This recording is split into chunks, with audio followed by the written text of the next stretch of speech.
Tole akkam jirtu miseensonni garee Marvel Wise 2B ani beekidha Marvel Wise 2B irraati har'a kana isinii qabadhee dhufe immoo economics part 3 key challenge in microeconomics isa jedhu jechuudha. Kutaa 12ffaarraa paartii isa sadaffaa boqonnaa tokkoffaarraa isiniif qabadhee dhufe isa wajjin ilaalla jechuudha. Key challenge in microeconomics isa jedhu erga boqonnaa kana xumurtaniin booddee isin maal addaan baafachuu qabdu? Analyze different challenge of microeconomics. Microeconomics keessatti challengeewwan jira hundumaa analyze gootanii hubattanii addaan baafachuu qabdu jechuudha. Microeconomicsiidhaaf challenge jedhamanii kan waamamanii wantoota gurguddoo shanidha. Isaanis economic growth isa jedhamu akkamitti economic growth in microeconomics keessatti challenge akka ta'e wajjin ilaalla. Inflationidha. Definition inflationiti fi maal jechuudha inflation akkamitti immoo inflation macroeconomics keessatti challenge ta'a kan jedhu wajjin ilaalla. Unemployment hojii dhabdummaan macroeconomics keessatti akkamitti challenge ta'edha kan jedhu wajjin ilaalla. Business cycle immoo bu'ee bahu businessiti yookaan immoo haalli gabaa haalli dinagdee bu'ee baha yeroo tokko ol ka'a yeroo tokko gadi bu'a. Isa kana immoo akkamitti challengeidha microeconomicsiidhaaf kan jedhu wajjin ilaalla. Trade balanceidha. Trade balance immoo export fi import irratti kan inni xiyyeeffatu import irratti xiyyeeffata. Akkamitti import fi export immoo macroeconomicsiidhaaf challenge ta'a kan jedhu wajjin ilaalla jechuudha.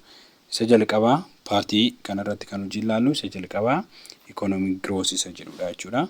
Economic growth macroeconomics challenge keessaa isa tokkodha. Kanaafuu economic growth jechuun maal jechuudha? Ani increase in the capacity of an economy to produce goods and services. Economic growth jechuun dabaluudha capacity oomisha keenyaa economy keessatti produce gochuun keenya goodiif service amma goodii jechuun meeshaalee gara marketiitti dhiyaatan service jechuun immoo tajaajiloota fakkeenyaaf konkolaachisummaan tajaajila hojiin biiroo keessatti kennamu tajaajila hojii service kanaa fi goodiin kun capacity isaan produce ittiin ta'an yoo dabale economic growth dha. Economic growth ta'uudhaaf dabaliidha jechuudha. Daballi guddina service produce nu goonuti jechuudha. It is a necessary ingredient for both high income and high living standard. Amma economic growth baay'ee necessary dha barbaachisaadha. Maaliidhaaf ingredient gonetu high economy dha high income dhaan jiraachuudhaa fi higher level standard dhaan jiraachuudha. High level standard jechuun namni uffata gaarii kan uffatu ta'e nyaata gaarii kan nyaatu yoo ta'e mana gaarii keessa kan jiraatu yoo ta'e high living standard jennaan. Income isaanis high akka ta'uuf maaliin barbaachisaa economic growth baay'ee murteessaadha jechuudha.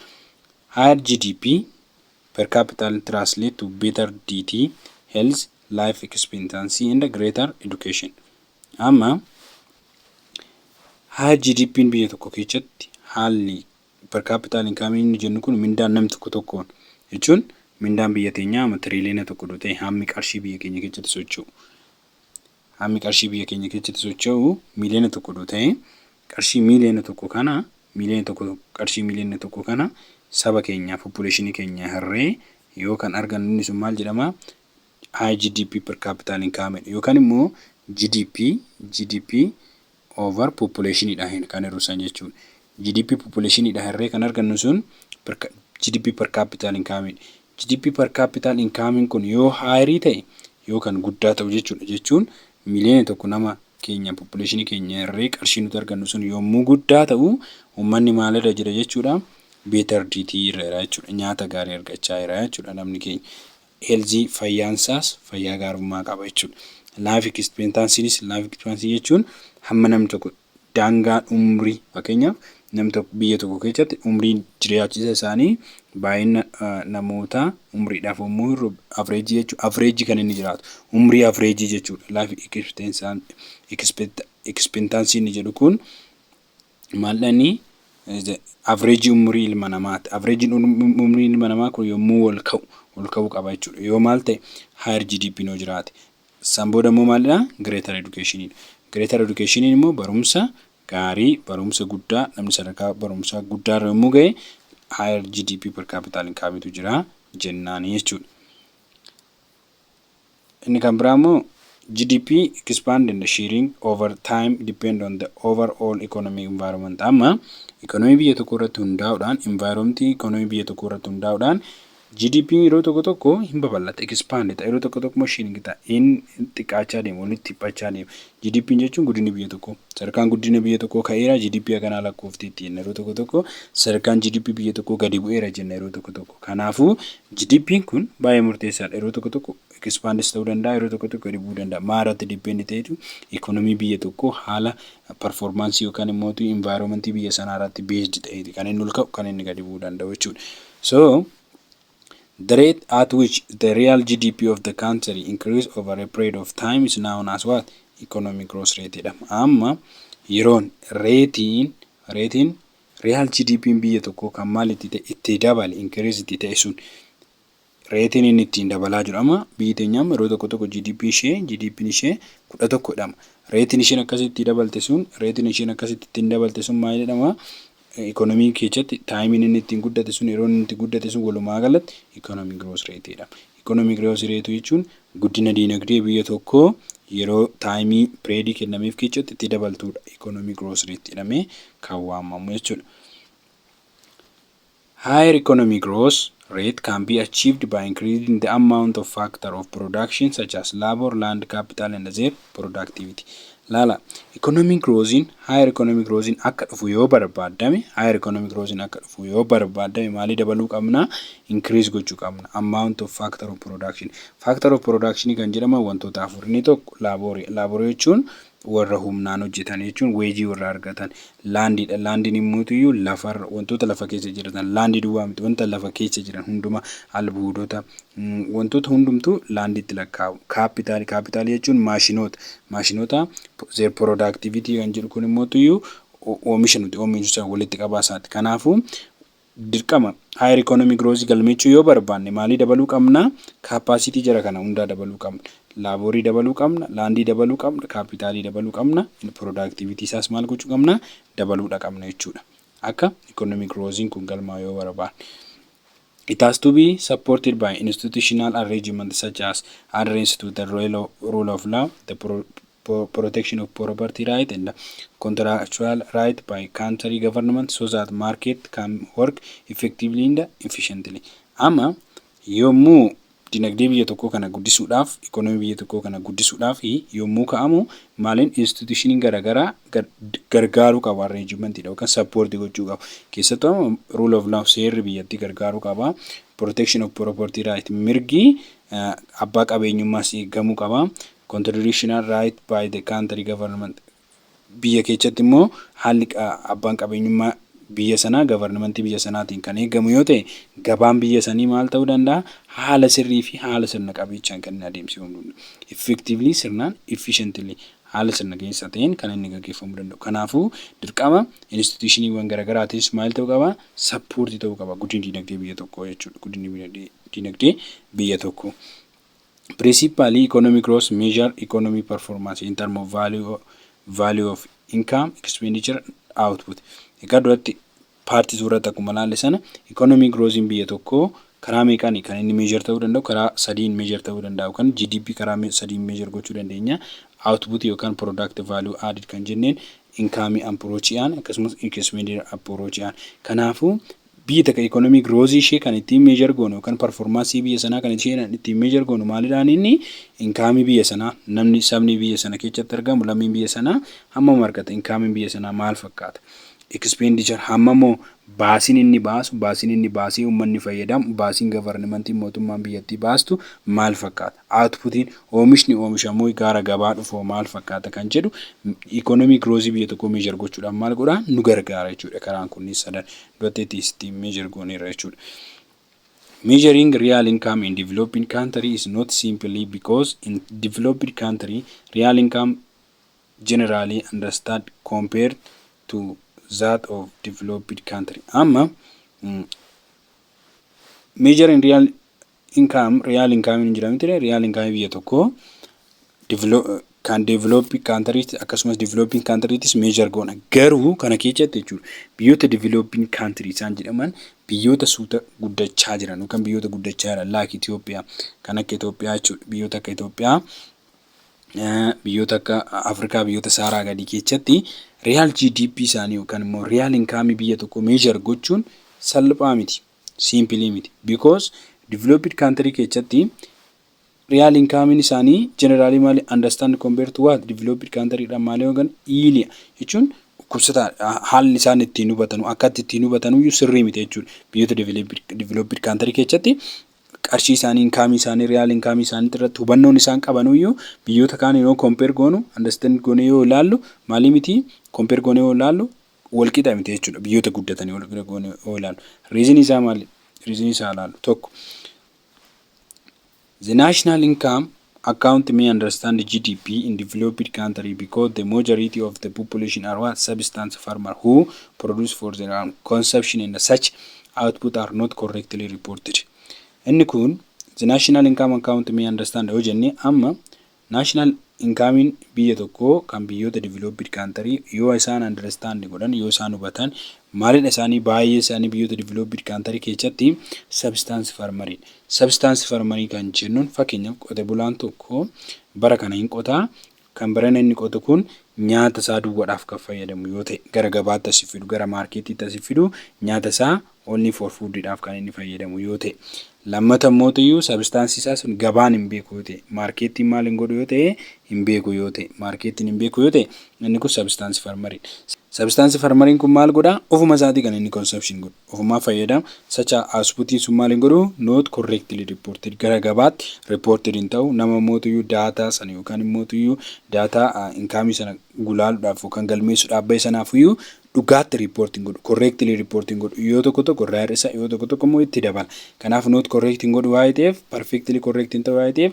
data biyya tokko sana amma correctly hin argannetti populationiin sun income biyya sanaa akkama agamii hammamiin jira uummanni sun hammamiin per capital income isaanii maal fakkaata jennee addaan baafachuun maal ta'a hin ulfaata jechuudha yoo dataan sun correctly reported hin taane kan hin taane yoo ta'e. Kan biroo immoo maal tura rakkooni sababii nuti biyyoota developed country keessatti data yommuu record goonu gita sirriidhaan hin arganneef under reporting income is common in developed country due to fear of tax. It is partly due to inefficient tax system. Ammoon isin hubachuu qabdan under reporting dha biyyoota developed country keessatti maaliif seetan tokko taaksii sodaatu. Odoo report godhaniyyuu taaksii sodaatu. Lammanni immootiyyuu haalli taaksii biyyattiituyyuu haalli taaksii biyyoota developed country iyyuu isa sirrii miti yookaan effectively miti. Kanaafuu sababii kana lamaaniif taaksii sodaatii fi taaksiin yaalli taaksii system taaksiitu sirrii waan hin taaneef under reporting gadi buusaniitu. Kana jechuun qote bulaan kumtaala 10 argate kumtaala 2 himaa jechuudha gaafa reporting godhu. Kan immoo gabaatti biyaansi 50,000 500 akkana kan inni galmeechu 500 gadi hir'isee maal godhaa naannoo 50,000tiin galmeessisuu danda'a jechuudha. Namni 500 miiliyoona 5 akkana argatu gadi buusa. Kanaafuu under reporting dha jennaan oosan. Kunis rakkoodha. Developed country keessatti maali taaksii income biyya tokko maali gochuun record gochuun yookaan immoo galmeessanii adda baafachuun jechuudha. Account gochuun. So for non-monetary sector in the national income account of less developed country amma for beyond non-monetary kan jedhaman jiru kan akka inni joofaan jirumti sektoroonni garaagaraa non-monetary mootummaan kan inni hoogganne jechuudha. National income keessatti hojiin isaanii maal less developed country keessatti hojiirra noolan inni kunniin faa keessattuu taaksii sodaarra kan keessaanis efficiently taaksii sistemii waa sodaataniif keessattuu under reporting non-governmental kanneen ta'an mootummaan kan hin hordofne. Fakkeenyaaf manneen barnootaa dhuunfaa hin jiru miti non-monetary sectoridha. Kan dhuunfati isaan kunniin taaksii garaagaraa yookaan immoo gaafa taaksii sodaarraa kan ka'ee fi haalli taaksii efficientii miti waa'ee ta'eef gaafa akkaawuntii biyyattii sana maali godhan gabaasan under reporting gabaasuu danda'u. Eenyuun non-monetary sectorii kanneen ta'an jechuudha. Distortion in price is much higher in developed countries than developing. Amma distortion jechuun price biyya tokko ol kaasuun waan tokko irratti ol kaastee gatii guddaa kan irra gootu yoo ta'e inni kun higher biyyoota developed country keessatti dabsuun distortion gochuun hatuun yookaan immoo maal jedhama wanta akka aca barbaruun naam jiraamti isaan kunniin maal jedhan isaa developed country keessatti hammaatu biyyoota developed country keessatti hammaatu developed irra jechuudha. The cost of pollution and the environmental degradation are not deducted from gross national product to get a net GDP in developed country. While in developed countries such as Sweden and the Netherlands, the cost of pollution deducted from gross national product to get net GNP in the developed country in developed country? Well, in developed country such as Sweden and Netherlands, the cost of pollution is deducted from to get net GDP. Waan kana lamaan laala. Pollution jechuun faaltota qilleensaa yookaan faaltota naannoo environmentii tokko wantoota faalanidha.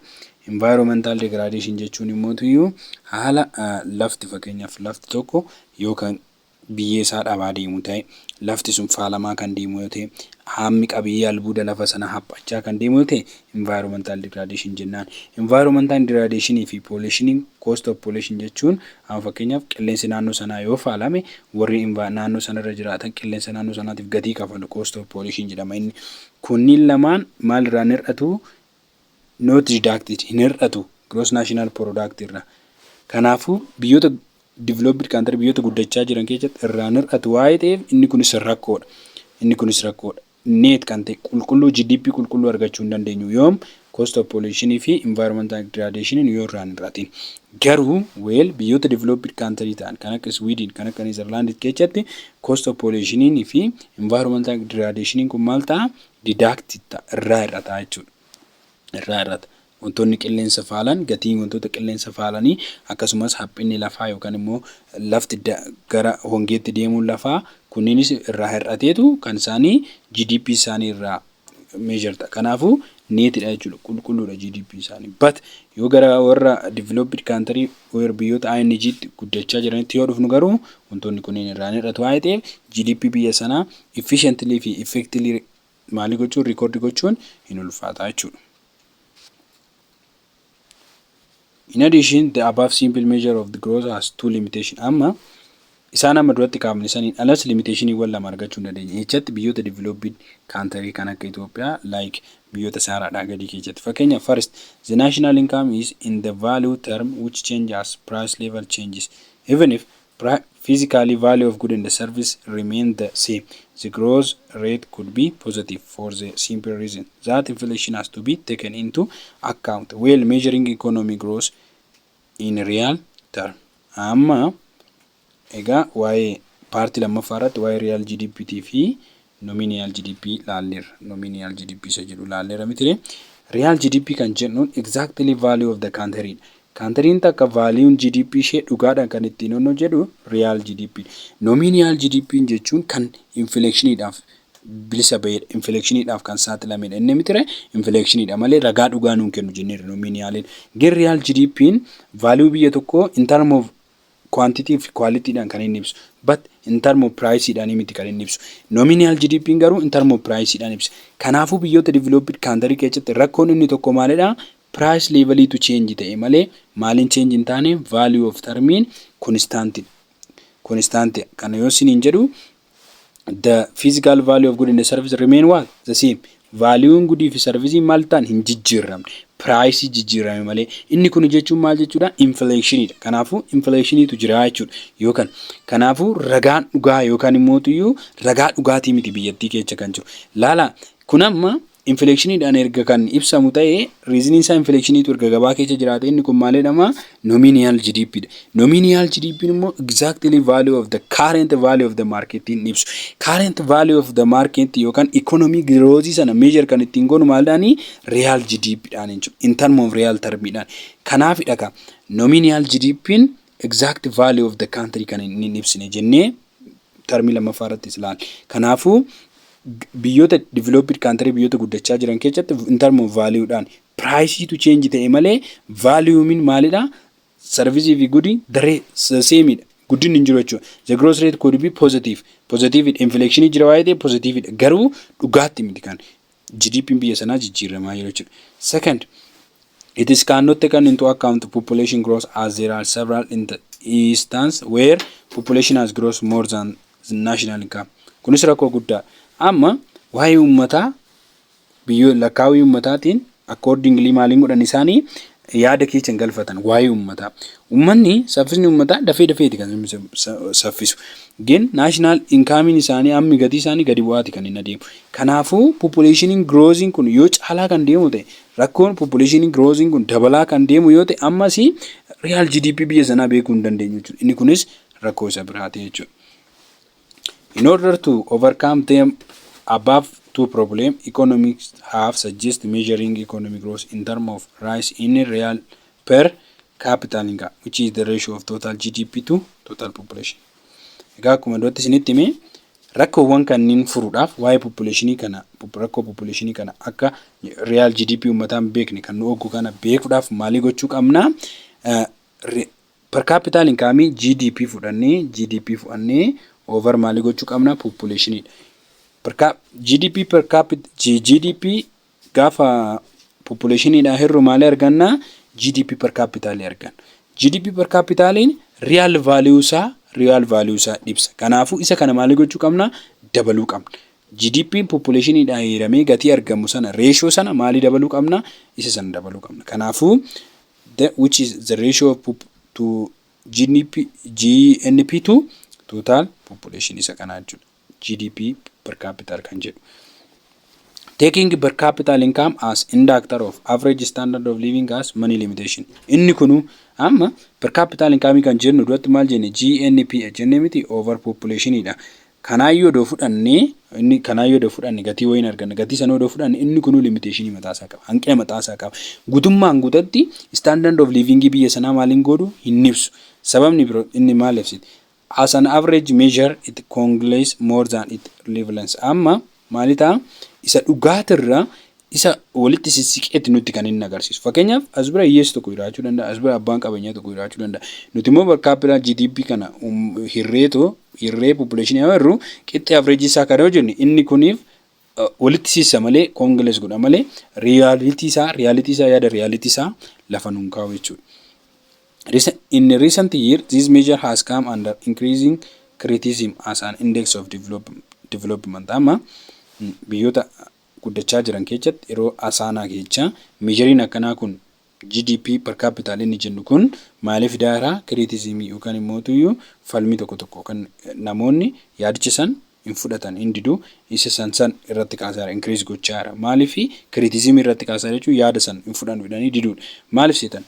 Tokko there is no difference in economic growth in the development as the same indicator are used to what measure both of them. Amma yeroo per capita income fudhannu economic growth fi development jidduu hin jiru jedha. Maaliin garaagarummaan hin jiru jedhu.